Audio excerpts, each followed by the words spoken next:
3 years ago, if you had asked me what LEGO sets I would want for my Lord of the Rings theme revival, I would have said Minas Tirith, Edoras, Moria, and Treebeard.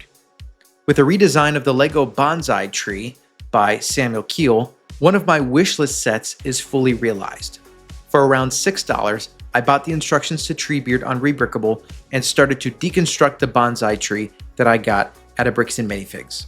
Using nothing but the pieces that came with the set, Treebeard came to life. Hey yo, it's me Treebeard. I'm a walking tree here. How you doing? I bought the bonsai tree pre-built from my local Bricks and Minifigs for around $25, and it still retails brand new for $50, but it often goes on sale for $40 or less. The instructions from rebrickable were easy to read and were of the same quality that LEGO produces. If you don't already know, rebrickable is a website where people can upload either mock instructions or a rebuild instruction of a currently existing LEGO set. Meaning that one LEGO set that you buy for $30 could end up being 30 different LEGO sets that you build.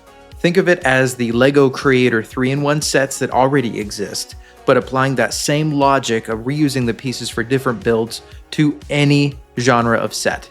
It's also great for sets like the Creator Castles, where if you buy multiple of one set, you could turn it into something completely different. Like this, for example. Some of the instructions are free, some of them you can pay for. The website itself is free to use, and there's tons of options for you to go and search for any sort of set that you want to build. After a couple of hours with this 588-piece set, this beautiful tree is complete. This is going to be a relatively short video because I have almost nothing negative to say about it. This alternative build of the bonsai tree makes me so happy. To me, this set is instantly recognizable as Treebeard. Now let's talk specifics about the set. Like I said before, this uses about 600 of the 878 pieces from the original bonsai tree build, and this is the pile of what's left over. Useful pieces for sure if you're working on building up trees or any mock that features brown. You start by building up the base, which is pretty standard as far as LEGO builds go. The black tiles aren't as secure as I would prefer, but this hasn't proved to be an issue yet. The rest of the base uses some snot techniques, but is otherwise very simple. Not a lot of wasted pieces here. All of the 1x1 studs that you see in the bottom are not secured in any way and are meant to look like moss or dirt on the forest floor. They are poured in at the end of the build after you've secured Treebeard to the base. This isn't a revolutionary idea, this is the exact same thing that the bonsai tree did. The base also includes 2 small trees, helping to give the full structure of Treebeard more of a sense of scale. The small trees help with perspective as well. Speaking of perspective, when I put a minifigure next to the tree, you can see just how large Treebeard is compared to something like the bonsai tree. The bonsai tree was not a very tall set to begin with, so to have Treebeard towering over a minifigure like this kind of adds to maybe the visual value of the set. Once you're done building the base, you start building the legs of Treebeard, then the torso, then the arms, and finally the head. If there's anything negative to say about the build, it's that some pieces around the edges of the character aren't secured by more than just one stud, and is therefore difficult to move around from place to place without knocking over some pieces, as you'll see right here. Yeah, son of a bitch. I think it's important to note at this point that this is not a give to your kids to play with sort of figure. As the black base would suggest, this is a diorama type of set and is therefore more of a display piece than a play piece. The Treebeard that came with the Tower of Orthunk set way back when would be much more of a play figure and is sturdier, but also doesn't look as nice as this in my opinion. I was particularly surprised by the poseability of Treebeard. His legs can move, his torso can swivel, his arms and shoulders and elbows and fingers and head all move as well. The fact that the designer got this much poseability out of a set that originated as a tree is insane work.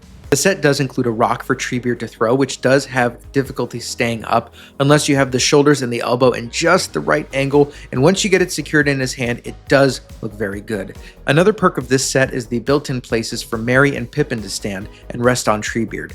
I unfortunately do have Rivendell put away right now for the sake of space, so I can't show it here, but plenty of pictures have been posted about it online, so here's one I found on the interwebs.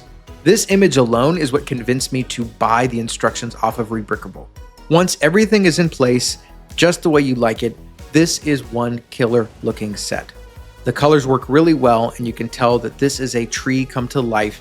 Not just that, but it is Treebeard, and I think it works so well as that iconic character. Fun fact, not sure if you knew this or not, but the voice actor for Treebeard is the same as the actor for Gimli. John Rhys Davies, who also plays Salah in Raiders of the Lost Ark. This is one of the few sets that I still have up in my office, and it looks so good when you walk in and I see Treebeard, and it's just that little burst of Lord of the Rings that I need every single day to keep me going. I think what works so well about this set is that out of all of the new Lord of the Rings Lego sets that have been produced, this is cheap and it works really well for exactly what it's trying to accomplish. It's not meant to be a Rivendell or Barad-dûr or even the Shire. It's not trying to take all your money. It just wants a little bit of your money. And honestly, I wish that's what Lego would do with the Lord of the Rings IP. Think about it this way. If Lego put this set out, said, here's Treebeard, have at it, and they priced it at $50, the same price as the bonsai tree, excluding all of those almost 200 pieces of extra stuff that the bonsai tree used that this set does not, I think that's a pretty killer bargain. I mean, would you pay $50 for this Treebeard? In the grand scheme of things, if you look at all the other $50 sets that are on the shelf right now, especially with something licensed like Marvel, Star Wars, Harry Potter, I feel like you're getting a really good value here. Not only that, but it's a good display value. In a broader sense, money's getting tighter for just about everybody. In fact, just this month, my wife made me decide between getting the Lego Death Star and paying my mortgage, which frankly is rude of her. And if Lego's putting out a $300+ Lord of the Rings set every year, for some people, that just is out of reach, but have they produced this at the original cost of the bonsai tree, $50, and put Treebeard there on the shelves, I'm pretty sure it would sell like hotcakes. Lego's inability to create smaller sized Lord of the Rings sets, or Hobbit sets for that matter, should not be eclipsed by the design and effort that went into making this Treebeard.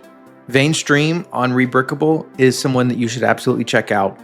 Based on what I've built, just on this set alone, I highly recommend that you purchase the instructions, purchase a bonsai tree if you haven't, and throw away those instructions and just use the Treebeard instructions because this is incredible and I'm so happy with how it turned out. The base I think is a highlight. All of it together looks amazing. The Poseability of Treebeard mixed with the Poseability with Merry and Pippin's minifigures if you have it. All of that combines into one incredible mock, and I'm so happy that I pulled the trigger and got those instructions. I'll leave a link in my description for his page if you want to check him out on Rebrickable. What do you think? What are some small Lord of the Rings sets that you would like to see Lego produce? I know for a fact I don't need them to produce Treebeard because I've already got it right here, and it looks incredible. Thank you so much for checking this video out. I'll see you next set. Bye-bye.